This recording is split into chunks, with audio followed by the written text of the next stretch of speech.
You are looking at Julian's pronunciation guide, where we look at how to pronounce better some of the most mispronounced words in the world, like this other curious word. But how do you say what you're looking for today?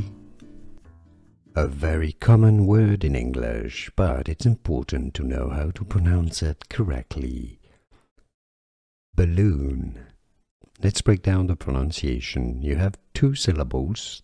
The pronunciations in both British English and American English are similar here. Ba, so it's not a ba sound, it's a schwa sound. Balloon. You could, balloon is how you pronounce it. You stress on that second syllable, balloon.